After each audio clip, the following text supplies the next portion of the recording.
اسلام سے نہ بھاگو، راہ خدا یہی ہے. Our Muslim friends allege that Mirza Ghulam Ahmad alayhi salam wrote abusive words for Jesus alayhi salam, and that since he did this, he could not be from Allah.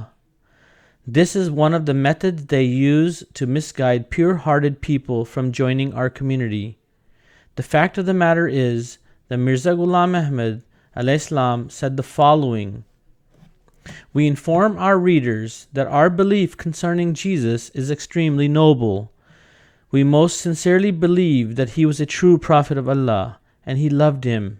As the Holy Quran tells us, we hold firm faith that he most sincerely believed in our Lord and our Master Prophet, Muhammad Mustafa, may peace and blessings of Allah be upon him for his salvation, and that he was one of the hundreds of obedient servants of the law of Moses. Therefore, we hold a great esteem for him in accordance with his exalted status." Nurul Quran, Part 2 of Rohani Khazain, Volume 9, page 374. Now let's read what Maulvi Ali Hassan writes in his book, and reflect a bit on your own pathetic condition. God forbid, in the genealogy of the mother of Jesus, you yourself admit of acts of adultery on 2 occasions, page 73 of Istifsar, quoted with Genesis chapter 38 verses 12 through 29, and Matthew chapter 1 verses 3 and 4, and Samuel chapters 11 and 12. Now we see another allegation of Maulvi Ali Hassan. He writes in his book, "The religion and faith of them, the Christian Padris, is that God, having become a fetus in the womb of Mary, nourished himself for months with menstrual blood. Then he grew into a shapeless lump from the clot of blood. Later, from this shapeless lump, he grew into flesh and bones. Then he came out of her vaginal tract, excreted urine and feces. On becoming of age, he became a disciple of his own servant John the Baptist, and at the end he remained in hell for 3 days, having been cursed by God." Pages 350 and 351. In chapter 11, verse 19 of the first Gospel of Matthew, it's written that Jesus was a glutton and a wine drinker. This is page 353. See Matthew chapter 11, verses 18 and 19 for the verse. Now let's see who this Maulvi Ali Hassan is and how well known he is in the subcontinent of India. As we will find, he wrote the first book on Radd-e-Isayat, which is the refutation and the destruction of Christianity. دلی کی شاہی مسجد، اس کی سیڑھیوں پر پادری کھڑے ہوتے تھے اور challenge ہوتے تھے، اور نہ صرف یہ کہ چیلنج ہوتے تھے بلکہ حضرت محمد الرسول اللہ صلی اللہ علیہ وسلم کے خلاف پھر وہ جو بولتے تھے. یہ وہ سمے تھا، پتہ ہے یہ حال تھا. یہ میرے ہاتھ میں جو کتاب ہے یہ رد عیسائیت پر اردو زبان کی پہلی کتاب ہے. رد عیسائیت کے موضوع پر یہ اردو زبان میں پہلی کتاب ہے، مولانا آل حسن موہانی رحمۃ اللہ علیہ کی لکھی ہوئی. Now I will share the story of a certain Maulana Rahmatullah Karanvi Sahib who was born in 1818 and by 1854 debated the top Christian preacher in India. His name was Karl Fander. Maulana Rahmatullah Karanvi Sahib wrote several books of which most can be found in Makkah, which was his final resting place. Today we will be sharing some portions of his book, Izala-e-Ham. In his books, he gives the strongest of replies to the Christian allegations against the Prophet Muhammad sallallahu alaihi wasallam. Maulana Sahib is revered in India, Turkey, and Arabia for his defense of Islam against the Christians. However, even after abusing Jesus openly in his book, no Muslim accuses him of blasphemy against Jesus alayhi salam. He used the method of ilzami jawab by quoting or talking about the Jesus of the Bible. He did not do this because he hated Christians. He did this to refute their allegations against the Holy Prophet Muhammad sallallahu alaihi wasallam. One of the most famous debaters of our time, Mr. Ahmadidat, says that without this book, Izhar al-Haq, he would not have been able to debate against the Christians, that this book changed his life. This book was written by Maulana Rahmatullah Kiranvi at the behest of the Ottoman Sultan. Now, let's see what Ahmadidat has to say about this book. I was restless one Sunday morning, didn't know what to do. I want some reading material. There was no books to read, but I was hungry to read. So I go into my boss's warehouse, rummaging through a pile of newspapers, looking for something pleasant to read, like the Farmer's Weekly and things of that nature. And in that pile of newspapers, I come across a worm-eaten book full of mildew. And the name of that book was Izharul Haq, which means the truth revealed. At the end of this booklet, if you have received it, is the Bible, God's Word. There is an epilogue that how these things happen, and I mention here that this book, Izharul Haq, changed my life, all my experiences. It just made me, actually, that one book made me to come here now. This book, Izharul Haq, changed my life, all my experiences. It just made me, actually, that one book made me to come here now. And you coming to listen to me because of that one book. What one book can do. So in that book, it was written by an Arab, and this Arab gentleman was trying to arm the Indian Muslims, who were at that time at the receiving end of a Christian assault in India. So he said, if we can convert these people, if we can make them to turn the other cheek, we can rule India for 1,000 years. So they started pouring in the missionaries, like frogs in the rainy season, into India. And they started mastering our language and wanting to debate with the Muslims. At first, the Muslims were reluctant. These are our rulers now. They have conquered us. And if we debate with them, they might put us in jail, Robben Island, something like that. So he says, man, leave it out. But now, since they started learning our language and challenging us in our mother tongue, the Muslims were forced to accept the challenge. And Maulana Abdul Aziz of Delhi, this is I'm reading in the book, which made everything interesting to me, which brought me here. That Maulana Abdul Aziz of Delhi, he was forced to accept the challenge. It was a certain reverend founder who was the head of that movement, missionary movement. And according to the appointed time and date, the debate started. Now that we have heard from Ahmadidat, let's see what Dr. Israr has to say about Maulana Rahmatullah Kiranvi Sahib.